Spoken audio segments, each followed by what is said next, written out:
Assalamualaikum warahmatullahi wabarakatuh. Berjumpa kembali dengan saya Hermawan Saputra dalam kanal Hermawan Saputra Official, program suksesi, sudut kesehatan seputar Indonesia.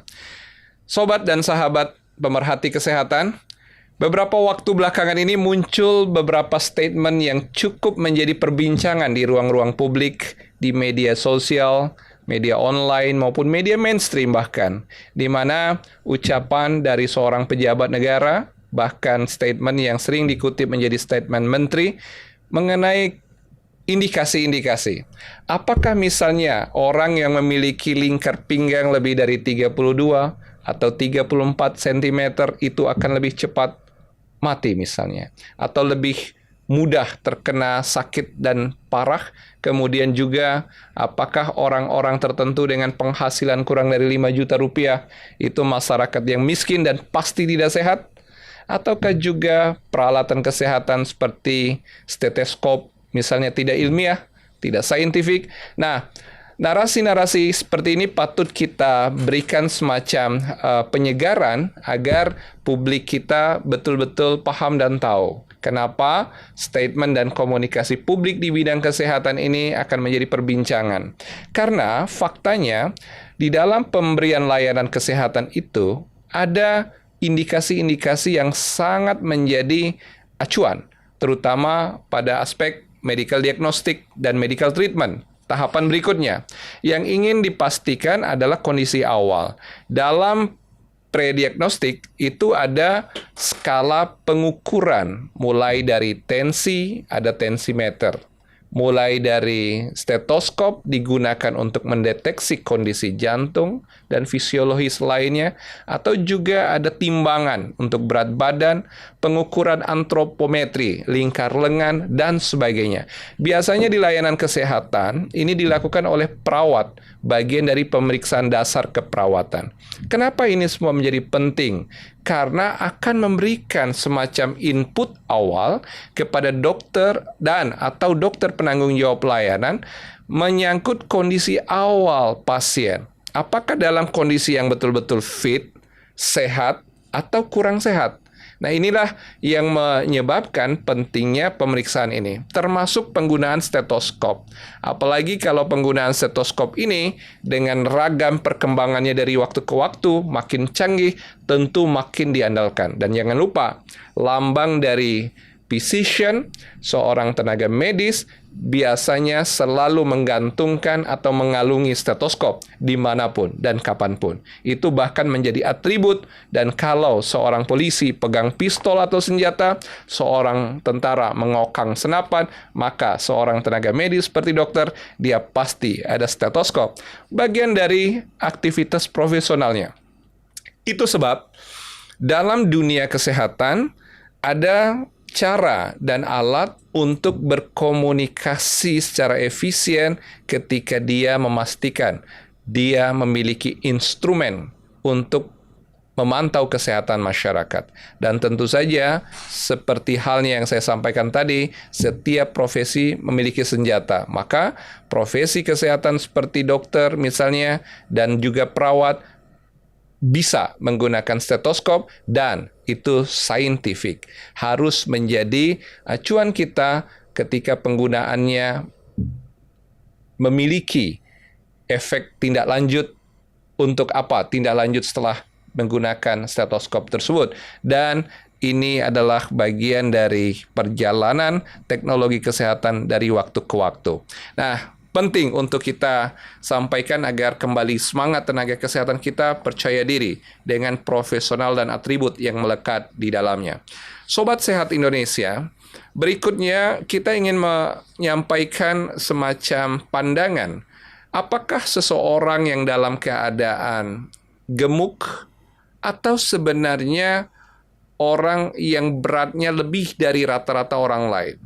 Gemuk, berat, dan biasanya diukur dengan lingkar pinggang, ini sering menjadi indikasi seseorang bisa berisiko jatuh ke problem kesehatan lanjut atau tidak. Biasanya memang untuk orang-orang tertentu dan obesitas, ya, untuk orang-orang tertentu yang obesitas itu memiliki resiko yang besar untuk terjadinya gangguan metabolisme, terutama nanti yang juga akan berkaitan dengan kinerja jantung, paru, pembuluh darah, organ ginjal, dan lain-lain. Dan biasanya berdampak kalau dia karena obesnya itu dia terjadi hipertensi, karena tekanan darah terganggu. Kalau dia obes karena berkaitan dengan resiko gula darah, maka memang akan beresiko kena penyakit-penyakit yang tidak menular, yang kita sebut dengan penyakit non-communicable disease, seperti kanker, paru, jantung, stroke, ginjal, dan lain-lain. Nah, hanya saja kalau kita katakan orang yang lingkar pinggangnya lebih dari 32 atau 34 cm itu akan cepat dipanggil Tuhan, who knows? Ini yang menjadi catatan yang tidak seharusnya kita menarasikan seperti ini. Karena dalam narasi publik, setiap pilihan kata, diksi, dan frasa sangat mempengaruhi psikologis masyarakat. Jangan-jangan kita ingin menyampaikan pesan itu agar menjadi kesadaran masyarakat kurus, langsing, itu lebih baik. Dan tentu lebih sehat, terhindar dari kematian dini. Tapi jangan lupa, setiap kata-kata kita kadang juga bisa menyebabkan pikiran masyarakat menjadi ikut terbebani, sebagian orang ke bawah stres, dan pada akhirnya mengganggu psikologis, dan juga bisa berdampak kepada kesehatan. Maka itu, kita perlu menarasikan bahwa sebaik-baik keadaan untuk orang Indonesia, karena tinggi orang Indonesia itu rata-rata antara 165 sampai 175 cm. Jadi kalau misalnya dia tingginya 170 cm misalnya, berat badan ideal juga mungkin antara 70 sampai 75 kg, dan pasti lingkar pinggangnya mungkin sekitar itu juga, antara 32, 33 atau 34 cm. Dan lingkar pinggang ini sesuatu yang masih normal. Hanya kita juga harus lihat lingkar pinggang ini kan dari proporsional tinggi badan dan juga aktivitas orang per orang, sehingga tidak bisa kita katakan sama rata sama resiko. Nah, ini yang menjadi catatan kita agar statement-statement terkait dengan hal ini juga menjadi statement yang perlu kita clearkan di hadapan publik. Yang berikutnya adalah berkaitan dengan penghasilan. Apakah orang-orang dengan penghasilan atau pendapatan 5 juta per bulan misalnya, itu dianggap miskin, yang kalau udah jatuh miskin, maka dia akan langsung dicap sebagai orang yang sakit-sakitan, dan orang yang hidupnya susah, dan pada akhirnya menanggung beban penyakit? Tentu saja kemiskinan itu erat kaitannya dengan kesehatan. Kalau orang tidak mampu, maka daya belinya kurang, daya dia untuk akses pelayanan kesehatan menjadi terbatas. Ya, ada hubungan. Tapi kalau kita mengatakan bahwa orang-orang yang sakit-sakitan itu karena penghasilannya per bulan kurang dari 5 juta, maka ini tidak selalu benar. Banyak sekali di daerah, terutama di pedesaan, kawasan rural, itu orang-orang memang bahkan jangankan 5 juta. UMK, upah minimum kabupaten di berbagai wilayah di Indonesia itu masih ada loh yang kurang dari 3 juta per bulan. Dan kalau dia kurang dari 3 juta per bulan, apakah tidak beraktivitas? Ataukah tidak vitalitas?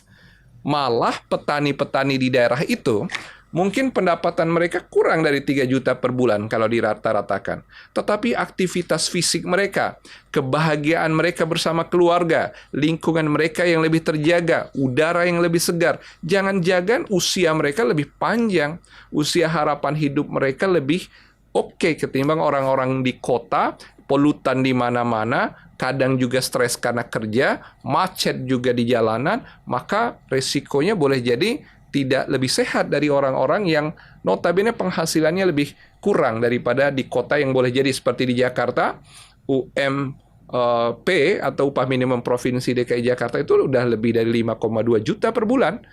Tetapi sesungguhnya pokok persoalannya bukan karena besaran gaji, lebih ke lifestyle dan gaya hidup. Itu sebab kita ingin mengingatkan bahwa kesehatan masyarakat itu fokus pada pencegahan penyakit, perlindungan kesehatan, dan juga meningkatkan kualitas hidup. Kualitas hidup dipengaruhi oleh fisik, exercise, olahraga teratur, makanan, secara konsumsi nutrisi juga harus baik dan berimbang, dan pola perilaku, termasuk istirahat, menghindari merokok, dan senantiasa berpikiran positif. Kalau fisik kita, imunitas kita baik, pikiran kita sehat, dan produktif, maka memang penghasilan akan mengikuti, kesejahteraan akan lebih baik. Tetapi dalam bernarasi, berkomunikasi, dan mengedukasi masyarakat, kita harus menyampaikan, to do what is right, we need to know what is true. Kita melakukan sesuatu yang baik, tetapi kita juga paham kebenarannya seperti apa. Ini hal-hal yang perlu kita sampaikan sebagai wawasan kesehatan masyarakat, agar narasi-narasi publik kita menjadi tepat sasaran dan tepat untuk dikonsumsi masyarakat luas. Terima kasih, berjumpa kembali dalam Hermawan Saputra Official Channel untuk kanal suksesi berikutnya.